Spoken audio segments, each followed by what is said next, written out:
Hello everyone, स्वागत है मेरे चैनल टाइम्स कॉम्पिटिटिव क्लासेस में। दोस्तों, आज से हम लोग मैथ का प्रैक्टिस सेशन स्टार्ट करने वाले हैं, जो कि एसएससी एमटीएस और रेलवे ग्रुप डी में विगत वर्षों में पूछे गए प्रश्नों पर आधारित सभी प्रश्न होंगे और सभी क्वेश्चन जो है वो टॉप लेवल के क्वेश्चन है। तो प्रैक्टिस कीजिए, क्योंकि एग्जाम में समय बहुत कम बचा हुआ। अगले महीने में एमटीएस का भी एग्जाम होना है और रेलवे ग्रुप डी का भी एग्जाम स्टार्ट होना है। तो आप जितना प्रैक्टिस करेंगे आपके लिए उतना ही बेहतर होगा। तो आइए आज की सेशन को स्टार्ट करते हैं।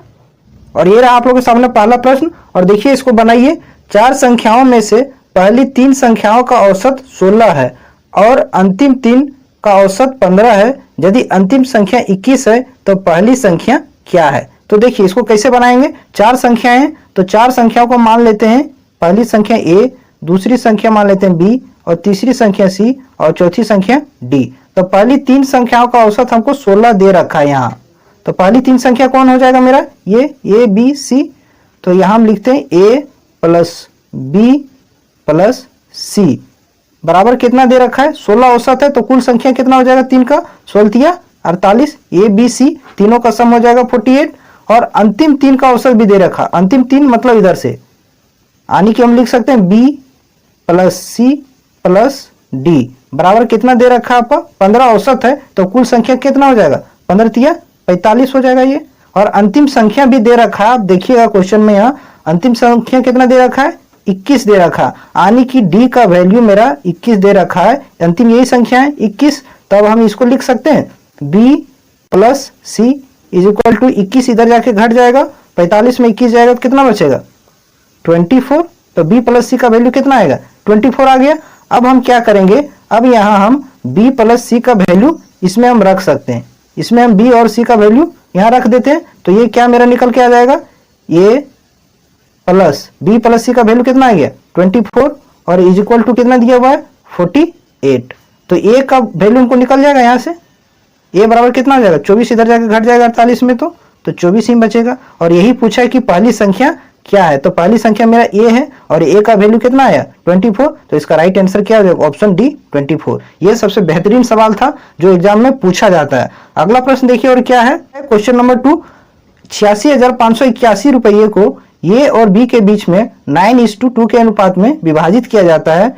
ए के हिस्से के 4 गुने बी के हिस्से के 10 गुने के बीच का अंतर कितना है? तो देखिए हम यहाँ लिखते हैं, पहले A/B लिखें और किस अनुपात में बांट रहे हैं? 9:2 के अनुपात में बांट रहे हैं। तो कुल अमाउंट कितना है? 9 और 2 11 यूनिट। और एक्चुअल में कितना कुल अमाउंट है? 86,581 रुपये लिख लिए। अब एक यूनिट का हम वैल्यू यहाँ से निकाल लेते हैं, इसको काटते हैं तो कितना जाएगा? 11 11 सत्ते 77, 9 95, 11 88, 7 78, 11 सत्ते 77 और 1 11 11 कम 11। एक यूनिट का वैल्यू कितना आ गया? 7,871 रुपया। अब क्या बोला है कि ए के हिस्से के 4 गुना। तो ए का हिस्सा कौन है? ये 9। तो 9 का 4 गुना में इसको कर देते हैं तो कितना आ जाएगा? 9 36 यूनिट आ जाएगा। और फिर क्या बोला है? बी के हिस्से के 10 गुना। तो बी का हिस्सा कितना है? ये 2। तो 2 का 10 गुना कर देते हैं तो कितना आ जाएगा? 20 यूनिट आ जाएगा। अब क्या बोला है कि इन दोनों का अंतर कितना होगा? तो देखिए इन दोनों का अंतर यूनिट में कितना है? 36 और 20 का 36 और 20 का अंतर आपको दिखेगा 16 यूनिट है। और एक यूनिट का वैल्यू कितना है? 7,871। तो 16 यूनिट का वैल्यू नहीं निकाल सकते हैं? 7,871 इंटू 16। तो अब इसको मल्टीप्लाई कर दिए तो 16 एकम 16, अंत में कितना आएगा? 6। और एक ही ऑप्शन में लास्ट में 6, ऑप्शन ए। तो यही इसका राइट आंसर हो जाएगा। और मल्टीप्लाई कीजिएगा तभी इतना ही आएगा। तो अब इसको मल्टीप्लाई करके देख सकते हैं कि कितना आएगा। तो इसका राइट आंसर हो जाएगा। तो ये है सबसे बेहतरीन तरीका इसको सॉल्व करने का। और दूसरा तरीका क्या था कि आप एक यूनिट का यहाँ से वैल्यू निकालें। अब यहाँ से आप 9 का वैल्यू निकाल के तो ए का पूरा निकल जाता, फिर 2 बराबर निकलते तो बी का निकल जाता, फिर उसका आप ए का 4 गुना करते, फिर बी का 10 गुना करते, फिर उन दोनों का अंतर निकालते। उससे बेहतर है कि आप यूनिट में इसको निकालिए और इस तरह से इसको सोल्व कीजिए। सबसे बेस्ट तरीका है। अगला क्वेश्चन देखिए कैसे सोल्व करेंगे।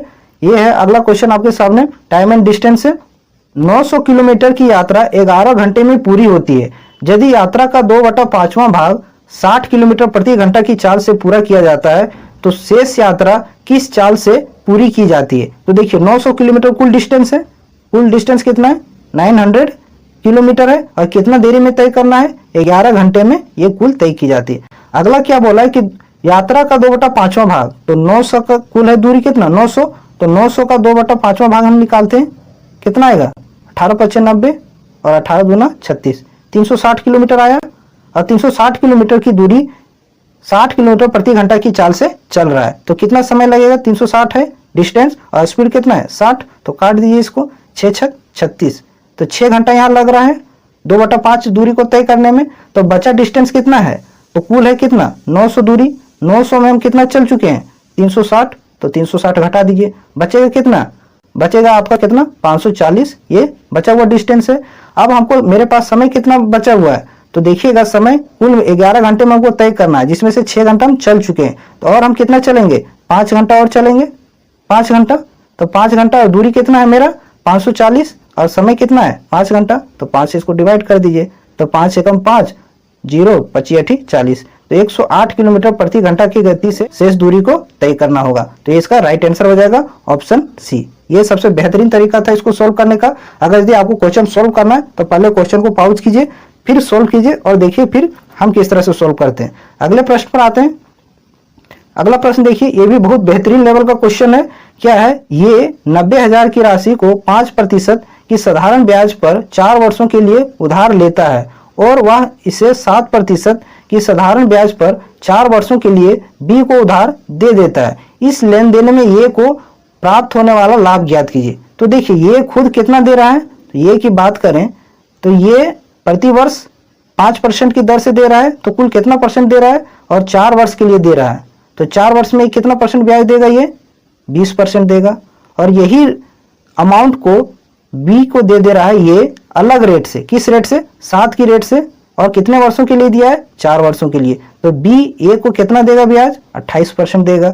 तो इस लेन देन में ए को कितना फायदा हो रहा है, कितना परसेंट का, देखिए ये खुद दे रहा है कितना 20% और ले रहा है कितना ये 20 से 28%, फायदा कितना हो रहा है इसको 8% का फायदा हो रहा है, देख पा रहे हैं। तो आप यही से निकाल दीजिए 90,000 का 8% रुपयों में निकल जाएगा, 90,000 का 8% निकाल देंगे तो 2 0 2 0 9 8 7200, तो ये को फायदा कितना होगा 7200 रुपया का फायदा होगा। तो इसका राइट आंसर हो जाएगा कौन सा, ऑप्शन बी। आई होप ये भी सवाल क्लियर हुआ होगा और सारे बेहतरीन क्वेश्चन है और इस तरह के क्वेश्चन एग्जाम में आते हैं, तो आप कैसे इसको क्विक सॉल्व कर सकते हैं ये आपको मैं बताऊंगा। अगला प्रश्न देखिए, और अगर ये सॉल्यूशन अच्छा लग रहा हो तो वीडियो को लाइक करते जाइए और चैनल पर नए हैं तो चैनल को सब्सक्राइब कीजिए। अगला प्रश्न देखिए क्या पूछा है, ये एक काम का 25% भाग 15 दिनों में पूरा करता है और फिर शेष काम को बी अकेले 30 दिनों में पूरा करता है। ये और बी साथ मिलकर काम करते हुए काम का 50% भाग कितने दिनों में पूरा करेंगे। तो देखिए ये 15 दिन में कर रहा है, तो ये जो है वो 15 दिन में कितना काम कर रहा है 25%, तो पूरा काम ये कितने दिनों में करेगा 15 दिनों में कर रहा है 25%, तो पूरा काम कितने दिनों में करेगा, यानी कि 100% बराबर, तो 25 चौके 100 और 15 चौके 60, तो ये को लगेगा कितना कुल काम करने में 60 दिन लगेगा। अब बी की बात करें तो ये जो है सो 25% काम कर दिया, अब बचा काम कितना 75% शेष काम है, और वही शेष काम को बी कितना दिन में किया है 30 दिन में, यानी कि 30 दिन में बी जो है सो कितना काम किया है 75%, तो ये भी पूरा काम कितना दिनों में करेगा, तो इसको यानी कि 100%, तो 25 दिया 75 और 25 चौके 100, 3 से जाएगा इसको 10 बार में, तो बी कितना दिन में करेगा 10 चौक 40, तो ये कर रहा है 60 दिन में और बी कर रहा है 40 दिन में। तो कुल काम यहाँ से निकाल लीजिए इन दोनों का एलसीएम, तो कितना आ जाएगा 60 और 40 का एलसीएम 120 आ गया। तो ए की क्षमता कितना हो जाएगा 60 दूना 120, और बी की कार्य क्षमता 40 दिया 120, तो बी किस रेट से काम करेगा 3 के रेट से।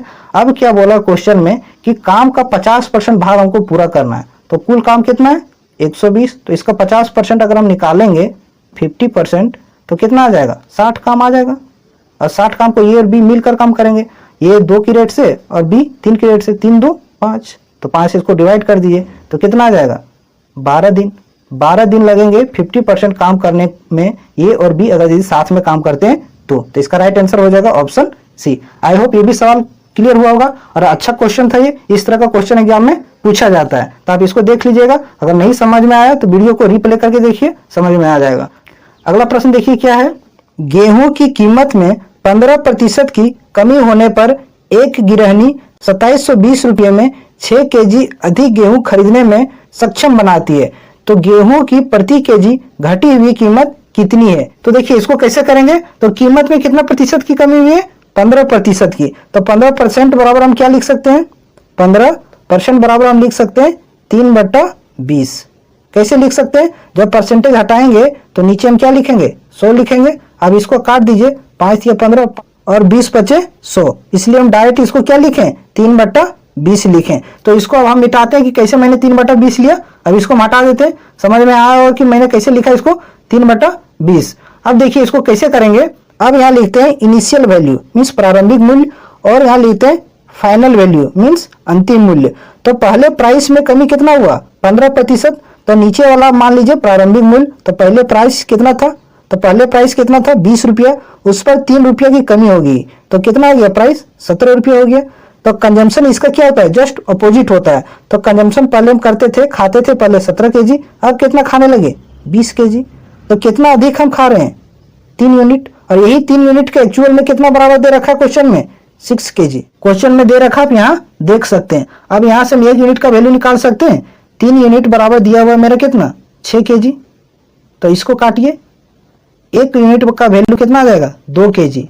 अब क्या हो रहा है कि घटी हुई गेहूं की प्रति केजी कीमत कितनी है, तो घटी हुई वैल्यू कौन सा है, ये 20। तो 1 का वैल्यू 2 केजी, तो 20 का वैल्यू कितना हो जाएगा, तो 2 से इसको मल्टीप्लाई कर दीजिए, 40 केजी। 40 केजी खरीद रहे हैं, और कितना पैसा खर्च करके खरीद रहे हैं, पहले भी खर्च करते थे 2720 रुपया, और अभी भी खर्च कर रहे हैं 2720 रुपया। तो प्रति केजी कितना हो जाएगा, तो कुल रुपये खर्च किए कितना, 2720, और कितना केजी गेहूं खरीद पा रहे हैं, 40 केजी। तो 1 केजी गेहूं का कीमत यहाँ से निकाल सकते, इसको डिवाइड कर दिए, 0 से 0 जाएगा, ये 4 से जाएगा, 6 चक 24, 3 4 8 32, 68 रुपये प्रति केजी गेहूं का कीमत होगा। ये इसका राइट आंसर होगा घटी हुई कीमत के अनुसार। अगला क्वेश्चन देखिए, इसको सॉल्व कीजिए। सारे क्वेश्चन जो है वो एग्जाम ओरिएंटेड क्वेश्चन है, इसलिए आप बढ़िया से इसको सॉल्व करें, इस तरह के क्वेश्चन एग्जाम में आते हैं। तो देखिए क्या बोल रहा है, 17 गेंदों को 720 रुपये में बेचने पर 5 गेंदों के क्रय मूल्य के बराबर हानि होती है, तो 1 गेंद का क्रय मूल्य बताएं। तो देखिए रुपयों से हमको कोई मतलब नहीं, इसको डायरेक्ट कैसे सोल्व करते हैं। देखिए 17 गेंद बेच रहे हैं, तो कॉस्ट प्राइस मान लीजिए आप कितना, CP 17 गेंदों के बराबर कॉस्ट प्राइस। अब लॉस हमको कितना हो रहा है, 5 गेंदों के क्रय मूल्य के बराबर लॉस हो रहा है, तो लॉस कितना हो गया, 5। अब सेलिंग प्राइस यहां से निकाल सकते हैं, बिल्कुल निकाल सकते हैं। कॉस्ट प्राइस है 17 और लॉस 5 हो जा रहा है, तो लॉस हम क्या करते हैं, कॉस्ट प्राइस में घटा देते हैं, तो 17 में 5 जाएगा तो कितना बचेगा, 12। ये मेरा क्या हो गया, SP निकल गया। और इसी के बराबर दे रखा है कितना आपको, 720 रुपये रुपयों में। तो 12 यूनिट का वैल्यू कितना, 720, तो 1 का कितना हो जाएगा, 72। तो 1 गेंद का क्रय मूल्य आपका निकल जाएगा 60 रुपया। यही इसका आंसर होगा। हर बार आप इसको ध्यान में रखें, इस तरह का क्वेश्चन आए तो आप इसी तरह से सॉल्व करें। इसका राइट आंसर हो जाएगा ऑप्शन ए। आई होप ये सवाल क्लियर हुआ होगा। अगला सवाल देखिए, इसी तरह से है, आप इसको वीडियो पॉज करके सॉल्व कीजिए, पिछला क्वेश्चन की तरह ही ये भी क्वेश्चन है। तो देखिए सवाल क्या है, एक पुस्तक की 12 प्रतियां 1800 रुपये में बेची गई, 3 प्रतियों के लागत मूल्य के बराबर फायदा हुआ, पुस्तक की 1 प्रति की लागत मूल्य क्या है। तो देखिए कितना है प्रतियां, 12, तो कॉस्ट प्राइस आप मान लीजिए कितना, 12, और कितना फायदा हो रहा है इसमें, पिछला वाला लॉस हो रहा था, इसमें फायदा हो रहा है। 3 प्रतियों के क्रय मूल्य के बराबर फायदा होता है, आप ध्यान में रखें। तो प्रॉफिट कितना है, प्रॉफिट है आपका 3, तो सेलिंग प्राइस निकाल सकते हैं, बिल्कुल निकाल सकते हैं। प्रॉफिट है तो क्रय मूल्य में जुट जाएगा, तो 12 और 3 कितना हो जाएगा, 15। और यही 15 यूनिट का वैल्यू कितना दे रखा है, 1800 रुपया। ठीक है, अब इसको काट दीजिए, तो 1 प्रति का मूल्य निकल जाएगा, 15 बार है 180, यानी कि 120 रुपये। आई होप ये भी सवाल क्लियर हुआ होगा। पिछला सवाल के जैसा ही ये भी सवाल है, तो इस तरह का जब भी सवाल आए आप इसी तरह से सोल्व कीजिए। अगला प्रश्न देखिए क्या है, ये क्वेश्चन देखिए, ये क्वेश्चन आपके होमवर्क के लिए कमेंट करके जरूर बताना है कि इसका राइट आंसर क्या होगा। तो आई होप आप सभी इस क्वेश्चन को सॉल्व करके कमेंट में इसका आंसर देंगे। और जो भी इस चैनल पर नए हैं, चैनल को सब्सक्राइब कर लें, इसी तरह का वीडियो मैं लाता रहूंगा। चलिए मिलते हैं अगले वीडियो के साथ।